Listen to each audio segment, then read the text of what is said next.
Hi, AJ Hartley here, novelist, Shakespeare professor, fan of various aspects of Japanese culture, and this is the second in a series of short videos that I'm doing on travel in Japan for visitors. Today I'm going to focus specifically on the actual experience of traveling around inside the country. And of course, what I really want to talk about is trains. I'm a train enthusiast. I love trains. It's one of the things I miss about the UK, but the UK system's not as good as it used to be. And traveling by train in Japan is kind of awesome.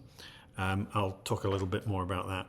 But whether you're using local trains or the bullet trains, it's the best way to get around. So let's talk about the logistics of it. And you know, I recommend when you visit Japan, you don't want to be staying in the same place. Obviously, places like Tokyo and Kyoto have a lot to offer, but I recommend getting around, getting a little bit off the beaten track, and seeing other places. And the best way to do that is by train. Unless you're going to be based in one place and stay there the whole time, the other thing that I think you might want to seriously consider is this: a Japan Rail Pass, a JR Pass as they are called, right? The JR Pass, you can order them online. JR is the main sort of rail network in Japan, and you can order a JR Pass through a number of different companies. They all come out around the same price. And what you do is you buy them for a continuous period, a week or 2 weeks or 3 weeks of consecutive days. You can't break it up, right? You can't say, oh, I'll have a week here and then I'll have a week without it and then I'll have another week. That's two separate JR passes. You can't connect them, right? So it has to be consecutive days. So what does the JR pass give you? It gives you transport on most of the rail networks in the country. The JR pass means that once you have it, you don't pay anything else for any travel where the pass itself is valid. So even if you have to make a reservation, unless you're trying to upgrade to green car, which is the first class compartment, if you have to make a reservation, it still doesn't cost you anything. So whatever you pay for the JR pass is pretty much it. That's going to cover you. There are certain prohibitions and restrictions. There are certain bullet trains, certain Shinkansen trains, for example, that you can't use, particularly those that are geared to high traffic, to rush hour commuting, and so on. But you know, you can use other Shinkansen lines, other bullet trains to get you where you need to be on the JR pass. Anywhere that JR operates, where it owns the tracks, you can use the JR pass. There will be some, usually minor, lines where you have to still buy a separate ticket. But for the most part, the JR pass is by far the cheapest way of doing things if you think you're going to be on the train a lot. And most people are. I mean, as I said, we were there over 3 weeks, and we used the train almost every day. And some of the time those are little local trains, and some of the time we're covering a lot of distance, like from Tokyo to Hiroshima, for example, which is a long way. And, you know, I think within maybe 2 days, our pass had paid for itself because we were covering a lot of distance. And traveling on the trains in Japan can get expensive if you don't have this. So I would seriously consider it. Now, I should say that in October, the prices of the JR Pass are going to go up significantly. They're going to almost double in October of 2023. At which point you will have to be a little more judicious about looking at where you're going to travel and making sure that the JR Pass is still worth it. My guess is that most of the time it will be. It won't be quite as great a deal as it currently is and has been for a number of years, but you should check. But if you're covering any major distances, if you look to be sort of traveling around a lot while you're there rather than just staying in Tokyo or whatever, then I think that it will still be worth doing. And I would recommend that you travel around a lot. A lot of places in Japan are very, very different.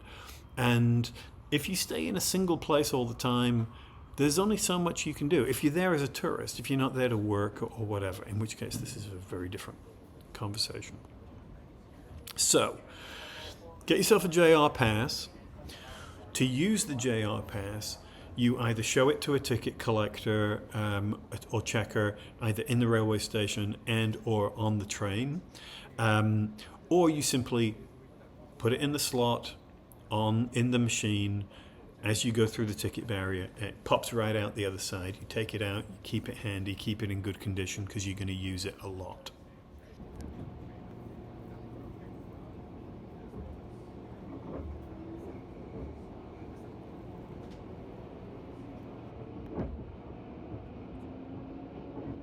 Obviously, one of the great things about trains is that they're about getting you places, doing so efficiently in an environment which is clean and quiet and pleasant. But the other thing is that they're a great way to see the country. You know, both the official parts, the front of house stuff, and the backstage stuff. You know, and I love to see as you go out of the stations and you start moving through towns and you move through the places that people live and the places that people work, and you're observing and you get to see the countryside, the rice fields, the coastline, the mountains. You get to see, you know, Mount Fuji and the less glamorous, the ordinary parts of Japan where regular people live and work, and you're just sort of watching the world go by. And you can't beat that. I absolutely love it.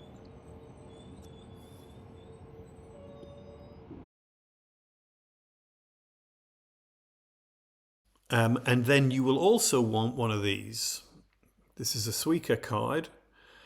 And when you arrive in Tokyo or wherever, you can buy one of these in any major railway station, and you can top it up. I think the card initially is 500 yen, and then you put more money on top of it, right? As you need. And that gives you access to the metro system, which is not JR, right? So you can travel everywhere in Tokyo, for example, on the Suica card. It also allows you to use buses and a lot of sort of local regional transit. It works kind of like an Oyster card in London. So that even when you're on like local buses and such, you can use this and you just sort of swipe it, get a ticket. When you get on the bus, whenever you get on a local bus, you get a little ticket, which you take out of the machine as you get onto the bus. You'll show that ticket as you get off, and you use this card to pay for it. And as I say, there are pink machines in railway stations that will allow you to put more money on it. And I should say that, you know, if you don't speak Japanese, and I'm assuming most tourists don't, right? These machines are really good because you can get all the instructions in your own language. I mean, or at least you can in English. And it'll walk you through it. You just put the card in the machine reads it, you put your money in, adds the money directly to your card. It's super easy. If you don't have a Suica card for buses or trains, or if your card runs out of money in the middle of a trip, you can always pay cash on the spot, either when you initially purchase the ticket or even on the bus or on the train. You don't have to do it in advance. The other thing I wanted to say about trains is that I think it's hard for Americans to get their heads around this because American railway system's kind of crap, right? It doesn't go very many places. It's not very efficient. It's slow. It's expensive. And it can be hard to get your head around the idea that this is how you're going to travel. But the Japanese rail system is one of the best in the world. It's extremely efficient. As I say, in all the time that we were there was only one journey where a delay of some sort forced us to have to make a slightly different, take a different route. And it's like the world has ended when they're announcing the cancellation of a train or something. Everybody's freaking out because it happens so rarely. They'll announce, apologetically announce if a train is running 2 minutes slow, right? I mean, you can set your watch by these things, including the long distance Shinkansen trains. They are extremely efficient, extremely comfortable, and they get you where you need to be. If you go to Japan and don't travel by train, you're really, really limiting yourself. You can get anywhere. And I'm sure foreigners who live there will say differently, but I would not rent a car. I would not drive in Japan. Yes, it's going to be able to get you certain places that a train might not, but I'm used to driving on the left, being from the UK originally, so that doesn't bother me so much. But my Japanese is not good enough to be able to respond instantly to signs that only appear in kanji, for example, or to receive instructions or directions from, say, a police or emergency worker who does not speak English. I don't want to deal with that. The roads are very small, and it's a very rule-driven society. People know how they're supposed to conduct themselves in every circumstance, including driving. And if you're not part of that community, you're not part of that culture, you're gonna find yourself in situations where you're the only person who doesn't know what to do, and that's going to create problems. So I would not rent a car personally. There are taxis, of course. There's not much in the way of like Lyft or Uber. They have not really cracked the Japanese market. But there are taxis that you will find at most railway stations if you need to, for example, get to where you're staying, relatively close to the station. And in most railway stations, in most places, there will be people who speak enough English to be able to give you some sort of direction, particularly in the JR offices. And in major cities, there'll be a tourist office where people will be able to speak to you. So I think trains are the way to go.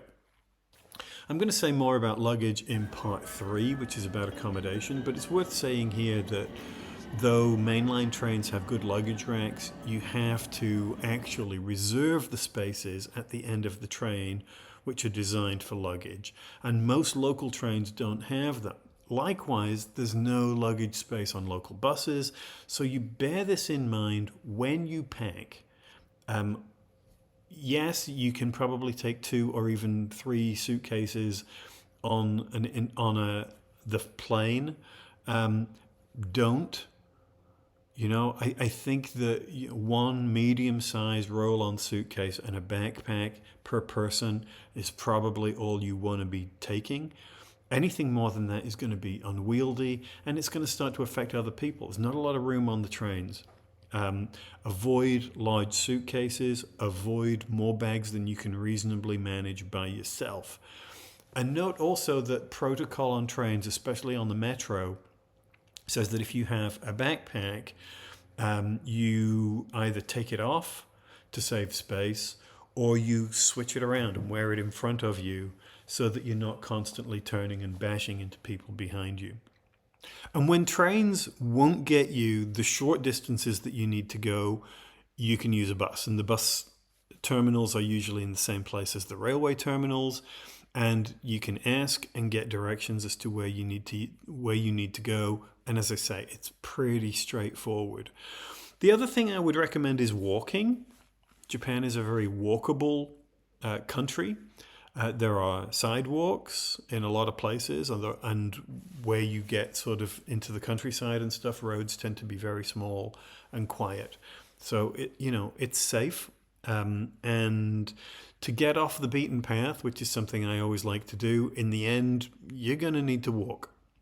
Again, I'll say more about this in part 3 because it affects accommodation, but there are coin lockers in every railway station where you'll be able to store stuff if you come in on the train and you want to immediately go out and wander around and you don't have anywhere to put your stuff. And the coin lockers are safe and reliable.